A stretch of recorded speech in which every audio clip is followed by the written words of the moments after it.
வணக்கம் நண்பர்களே. கரூரில் ஏற்பட்ட கூட்ட நெரிசலில் சிக்கி திணறி உயிரிழந்த 41 பேர் குடும்பத்தினருக்கு அரசு வேலை.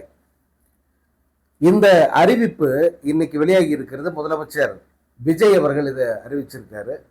இந்த அறிவிப்புக்கு மிகப்பெரிய எதிர்ப்பு கிளம்பி இருக்கு. மாணவர்கள், படித்து முடித்துவிட்டு வேலை இல்லாமல் தவிக்கிற இளைஞர்கள், இளம் பெண்கள் மத்தியில் மிகப்பெரிய ஒரு எதிர்ப்பை இந்த அறிவிப்பு ஏற்படுத்தியிருக்கு. பல இடங்களிலும் வெளிப்படையாகவே அவர்கள் இது பற்றி பேசுவதை பார்க்க முடிகிறது. இந்த 41 பேர் எப்படி செத்தாங்க? இந்த 41 பேரை ஏதாவது ஒரு போராட்டத்தில் இறந்தார்களா, அல்லது இந்த 41 பேரும் ஏதாவது இயற்கை பேரிடரில் சிக்கிக்கிட்டு உயிரிழந்தார்களா, அல்லது இந்த 41 பேரும் ஏதாவது ஒரு நோயில் பாதிக்கப்பட்டு உயிரிழந்தார்களா, அல்லது விபத்தில் உயிரிழந்தார்களா அப்படின்னு பார்த்தா இது எதிலுமே அது அடங்காது. இந்த 41 பேரும் திட்டமிட்டு ஒரு கூட்டத்துக்காக வரவழைக்கப்பட்டவர்கள். வரவழைச்சது யாரு? விஜய் தலைவராக இருந்த தமிழக வெற்றி கழகம் என்ற கட்சி. இந்த கூட்டத்துக்கு ஏற்பாடு செய்தது யாரு? கரூர் மாவட்டத்தினுடைய செயலாளர். இந்த நிகழ்ச்சிக்கு முழு ஏற்பாடு செய்து அங்கிருந்து அந்த நிகழ்ச்சியை ஒருங்கிணைத்தது யாரு?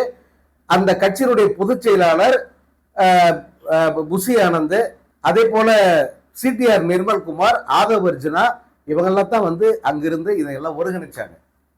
சோ இது முழுக்க ஒரு கட்சி சார்பாக நடத்தப்பட்ட ஒரு நிகழ்ச்சி.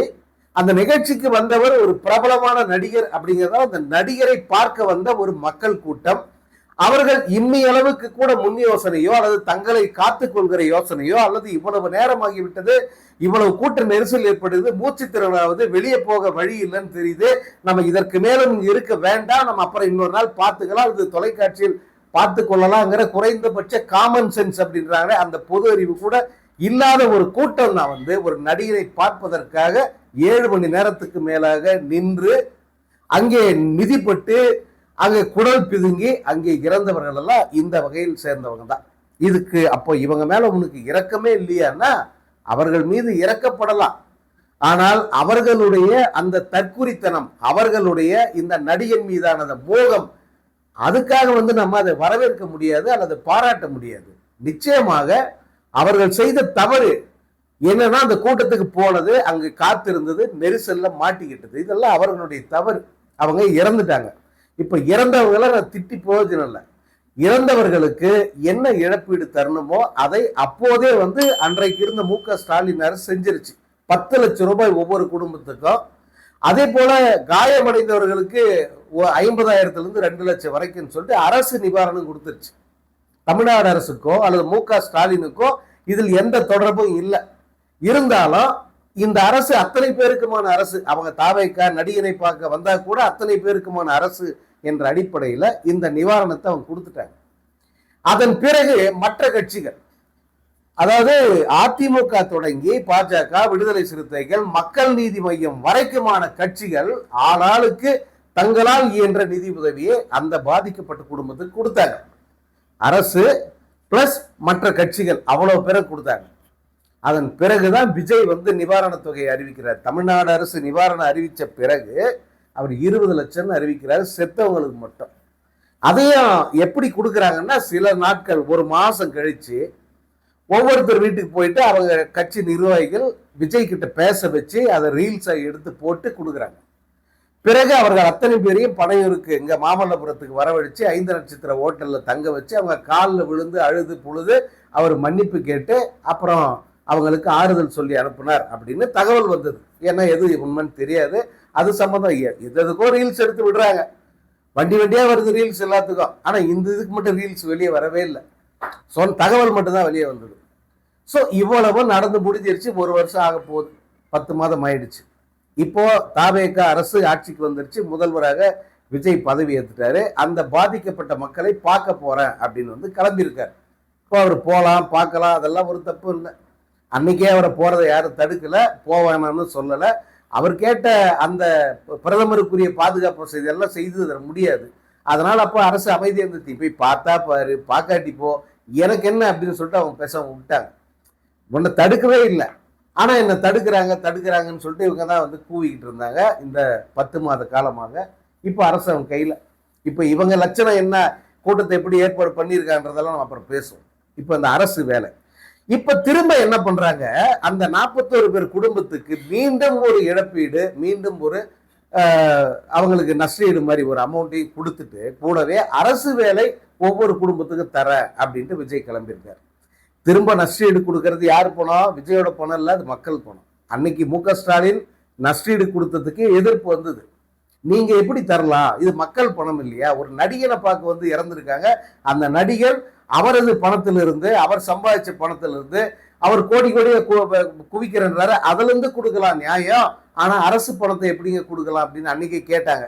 சரி, கள்ளச்சாராய சாவுக்கே கொடுத்துட்டாங்க, இவங்களுக்கு கொடுக்கறதுல என்னன்னு தான் மற்ற பேர் அமைதியா இருந்துட்டாங்க. ஆனா இப்போ மீண்டும் 10 லட்சம் ரூபாய் அப்படின்னு சொல்றாங்க. அது உண்மையான்னு தெரியாது.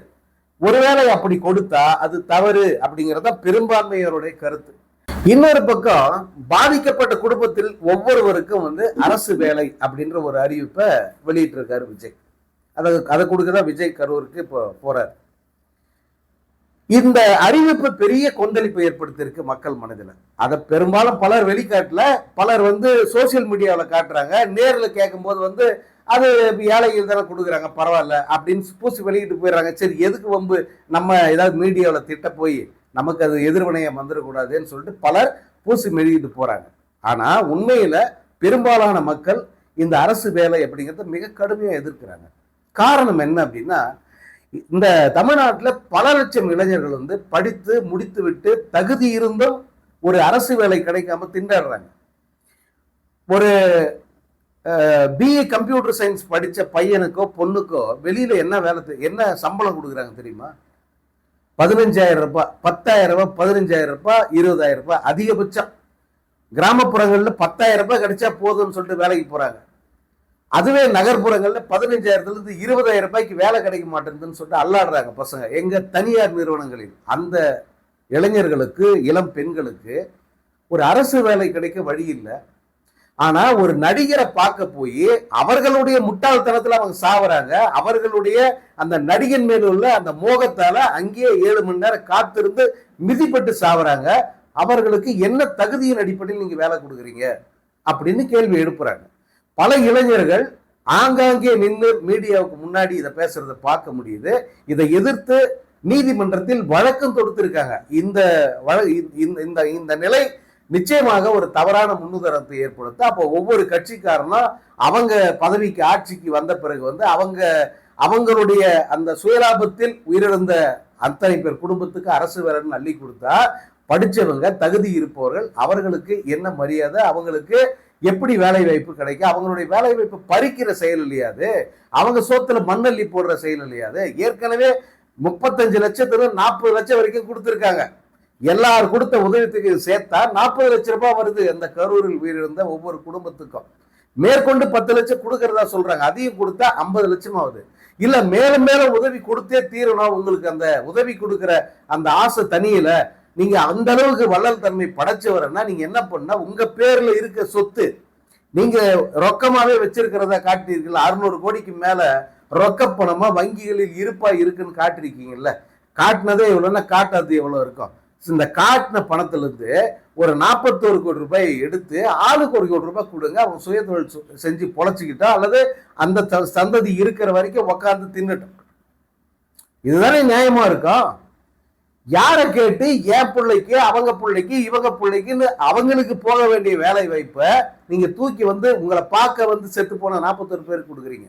எந்த வகையில் அது நியாயம் அப்படின்னு கேள்வி எழுப்புறாங்க. இன்னொரு பக்கம் அரசியல் கட்சிகளும் அதை விடுறதா இல்லை. சிபிஎம் வந்து இன்னைக்கு முதல் முறையா ஒரு சரியான குரலை வந்து எழுப்பியிருக்காங்க. இதை நிறுத்தி வைங்க, இப்போதைக்கு இந்த வேலை வாய்ப்பு தரும் அறிவிப்பை நீங்க செயல்படுத்த கூடாது அப்படின்னு சொல்லிட்டு அவங்க அறிக்கை விட்டிருக்காங்க. இன்னும் பல தலைவர்கள் வந்து இதில் ஆழ்ந்த வருத்தத்தையும், என்னடா இது இப்படி போயிடுச்சு அப்படின்ற கவலையும் வந்து தெரிவிச்சிருக்காங்க. அதை வெளியில் சொல்லல. ஆப் த ரெக்கார்டா வச்சுக்கப்பா, எங்களுக்கு இதுல உடன்பாடே கிடையாது, மிக தவறான ஒரு முன்னுதாரணம் அப்படின்னு பலரும் சொல்வதை பார்க்க முடிகிறது. நீதிமன்றத்தில் வழக்கு நிலுவையில் இருக்கு. இப்ப இதை எதுக்காக அவர் பண்றாருன்னா, படித்தவர்கள் அதை தெளிவா புரிஞ்சுக்கிட்டு இருக்காங்க. ஓரளவுக்கு அரசியலை கவனிக்கிறவங்க தெளிவா சொல்றாங்க, இது முழுக்க முழுக்க கரூரில் ஓட்டு வாங்கணும், கரூர் தொகுதியில் நின்று ஜெயிக்கணும். இப்போ அந்த தொகுதியில் ஜெயித்து ராஜினாமா பண்ணிட்டு இந்த வாஷிங் மிஷின் கட்சிக்கு போயிருக்காரு எம்ஆர் விஜயபாஸ்கர். அவரை மீண்டும் அங்க நிப்பாட்ட போறாங்க. அவர் மீண்டும் எந்த முகத்தோட போய் ஓட்டு கேட்பாரு?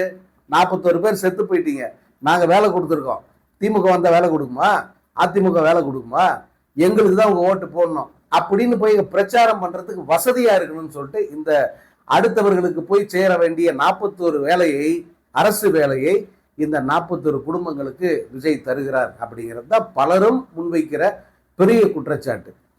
சரி, இப்ப இந்த கோணத்துல பார்த்தாலும் கூட விஜயனுடைய பேச்சு எப்படி இருக்க போது? முழுக்க முழுக்க திமுகவை குற்றம் சாட்டி, அதே போல என்னை இந்த தொகுதிக்கு இங்க வர விடல, எங்களை தடுக்க பார்த்தாங்க, இப்ப வரைக்கும் தடுக்கிறாங்க, இப்ப வரைக்கும் திமுக வந்து என்னை முடக்க பார்க்குது, இந்த உங்களுக்கு தர வேண்டிய வேலை வாய்ப்பை கூட தரவிடாம பண்ணுது, உங்களுக்கு இழப்பீடு கொடுக்கறதுக்கு நான் வந்தா அதுக்கும் வந்து அவங்க குறுக்க முட்டுக்கட்டை போடுறாங்க, அவங்கள நீங்க எங்க வைக்கணுமோ அங்க வைங்க, திமுக தாவேகா இந்த ரெண்டுத்துக்கு தான் போட்டி, எங்களுக்கு தான் போட்டி, நீங்க யாரை தேர்ந்தெடுக்க போறீங்க அப்படின்னு அவங்களையே வந்து சொல்ல வைக்கிறது தான் விஜயனுடைய டெக்னிக். அதுக்காக தான் இந்த பயணம் இந்த கரூரில் வந்து இப்படி ஒரு அரசியல் நாடகத்தை அவர் நடத்த போறாரு. அதாவது இந்த கரூர் இந்த கரூரில் பாதிக்கப்பட்டவர்களை சந்தித்து அவர்களுக்கு வேலை தருவது, இழப்பீடு தருவது, ஆறுதல் கூறுவது, இது எல்லாமே விஜய் போடுகிற மிகப்பெரிய அரசியல் நாடகம். இந்த இடைத்தேர்தலுக்காக திருச்சி கிழக்கு தொகுதியில போய் ஒரு டிராமா பண்ணிட்டு வந்தாரு. அது ஒரு மாசம் அதை பத்தி பேசினாங்க. இப்போ கரூர் தொகுதி எல்லாரும் பரபரப்பா எதிர்பார்த்துக்கிட்டு இருக்கிற ஒரு சம்பவம் இது. இந்த தொகுதியில வந்து போயிட்டு ஒரு டிராமாவை போட்டு அதை ஒரு சில நாட்கள் பேச வைக்க போறாரு. அதுக்கப்புறமா வந்து இடைத்தேர்தல் அறிவிப்பாங்கன்னு நினைக்கிறேன். இன்னொரு 6 எம்எல்ஏ தயாராகிட்டு இருக்காங்க ரிசைன் பண்றதுக்கு. ஸோ அவங்களும் ரிசைன் பண்ணிட்ட பிறகு வந்து இடைத்தேர்தலை அறிவிப்பாங்க. எல்லாமே விஜய் வசதிக்கு ஏற்ற மாதிரி தான் தேர்தல் கமிஷன் தேர்தலை நடத்தும். இப்ப நடக்கிற விஜயோட இந்த கூட்டம், கரூர் கூட்டம், இந்த கூட்டத்தை பாருங்க. விஜய் எந்த அளவுக்கு திட்டமிட்டு வந்து ஒரு அரசியல் நாடகத்தை நடத்துறாரு, அதே போல மற்றவர்கள் மீது எப்படி பழி சுமத்துறாருங்கிறதுக்கு இது ஒரு மிகச்சிறந்த உதாரணம். இப்போ விஜய் தான் முதல்வர், போலீஸ் விஜயோட போலீஸ் தான். அவர் நினைச்சா மொத்த போலீஸை டிப்ளாய் பண்ணி பெரிய பாதுகாப்பு போட முடியும் இல்லையா? ஆனா என்ன பண்றாரு, இன்னைக்கு 5000 பேர் மட்டும்தான் இந்த கூட்டத்துக்கு வரணும். ஏது இப்ப நடக்கிற கூட்டத்துக்கு 5000 பேர் மட்டும்தான் வரணும். அதிலும் அந்த QR கோடு அதை வச்சிருக்கிறவங்க தான் வரணும், வேற யாரும் வந்துடக்கூடாது. வேற இந்த ரசிகர்கள் ஆர்வ கோளாறுல உள்ள நுழையிறத கடுமையா தடுக்கணும்னு சொல்லிட்டு போலீஸுக்கு உத்தரவு போட்டிருக்காரு. 5000 பேர் மட்டும்தான் இந்த கூட்டத்துக்கு அனுமதி. ஏன் ராசா இப்ப மட்டும் இவ்வளவு முன்னெச்சரிக்கை? இந்த முன்னெச்சரிக்கை இல்லாதனாலதான் வந்து முன்ன செத்தாங்க. இதைத்தானே சொன்னாங்க. இதுக்கு தானே வந்து SOP அப்படின்ற ஒரு அந்த நீங்க கலந்துக்கிற ஒவ்வொரு கூட்டத்துக்கும் ஒரு நடைமுறையை வந்து அவங்க வகுத்தாங்க. அந்த விதிமுறைகள் படி நடக்கணும். இந்த கண்டிஷன்ஸ், எனக்கு மட்டும் கண்டிஷன், எனக்கு மட்டும் கண்டிஷன்னாங்களே அப்படின்னு நீங்க புலம்புனீங்கல்ல. இப்ப எதுக்கு இந்த லிமிடேஷன்? இந்த 5000 பேருக்குள்ள மட்டும் தான் கூட்டம் இருக்கணும், அவங்க மட்டும்தான் வரணும், எந்த விதமான இதுவும் இருக்கக்கூடாது, நெரிசலை ஏற்பட்டுறக்கூடாது அப்படின்னு இப்ப இவ்வளவு பார்த்து பார்த்து நீங்க செய்றீங்கல்ல. நீங்க முதல்வர், உங்க போலீஸ், உங்களால வந்து பெரிய அளவுக்கு கட்டுப்படுத்த முடியும் அப்படிங்கிற நிலை இருந்தும் கூட உங்களுக்கு தெரியுது இந்த கூட்டத்தை கட்டுப்படுத்துறது கஷ்டம். எவ்வளவு சொன்னாலும் கேட்க மாட்டான், தென்னை மரத்துல ஏறுவான், மின் கம்பத்துல ஏறி ஆடுவான், இவனுங்களை வந்து நம்ம கட்டுப்படுத்த முடியாதுன்னு இப்ப நீங்க இதெல்லாம் பண்றீங்களா? இதைத்தான் அப்பே பண்ண சொன்னாங்க. ஆனா நீங்க என்ன சொன்னீங்க? திமுக என்ன நசுக்க பாக்குது, திமுக என்ன அடக்குது, திமுக என் கூட்டத்துக்கு பர்மிஷன் கொடுக்க மாட்டேன் அப்படி எவ்வளவு பழி போட்டீங்க. ஆனா இப்ப நடக்கிறதெல்லாம் என்ன?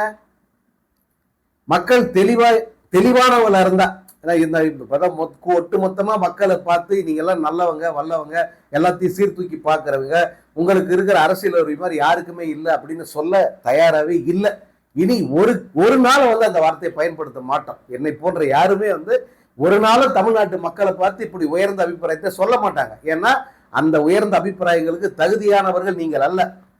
அதனால யாராவது யோசிக்கிற திறன் இருக்குல்ல கொஞ்சமாவது. இதை இப்ப கூட ஓரளவுக்கு அரசியல பாக்குறவங்க வந்து இந்த அரசு வேலை தருவதை கடுமையை எதிர்க்கிறாங்கல்ல, அந்த மாதிரியானவர்கள் கொஞ்சமாவது இப்ப யோசிங்க. ஏன்னா இவங்கள பலரும் வந்து இவனுக்கு ஓட்டு போட்டவங்க தான், இந்த தற்கொலை கட்சிக்கு ஓட்டு போட்டவங்க தான். இப்ப யோசிங்க, எந்த அளவுக்கு அன்னைக்கு இவங்க டிராமா பண்ணி ஆட்சிக்கு வந்தாங்க, இப்ப ஆட்சிக்கு வந்த பிறகு எதுக்கு டிராமா போடுறாங்க, யாரை ஏமாத்த பாக்குறாங்க, எதுக்கு அடி போட்டு இந்த மாதிரியான விக்டிம் கார்டை பிளே பண்றாங்க? திரும்ப திரும்ப திரும்ப தங்கள் மீது ஒரு ஒரு பச்சாதாபம் வரணும், மக்களுடைய பரிதாப பார்வை தங்களுக்கு வரணும், எப்பவுமே அனுதாபலை தங்களை நோக்கி இருக்கணும் அப்படிங்கிறதான அவருடைய ஒரே நோக்கம். இப்போ இன்னைக்கு இந்த விஜயனுடைய கூட்டத்தில் இன்னைக்கு அவர் பேசுற பேச்சை பாருங்க. முழுக்க முழுக்க இதிலும் அவர் தன்னை தான் தான் முதல்வர், தான் நினைச்சா கரூர்ல நடந்த சம்பவத்துக்கு யார் காரணம் அல்லது என்ன நடந்தது, ஏதோ சதி இருந்ததா, இதெல்லாம் கண்டுபிடிச்சிட முடியும் அப்படின்னு யாரும் யோசிச்சிட கூடாது. அதனால இப்போதும் திமுக மீது பழி போடுவார், செந்தில் பாலாஜி குற்றம் சாட்டுவார், மு.க. ஸ்டாலினை அவர் குற்றம் சாட்டுவார்.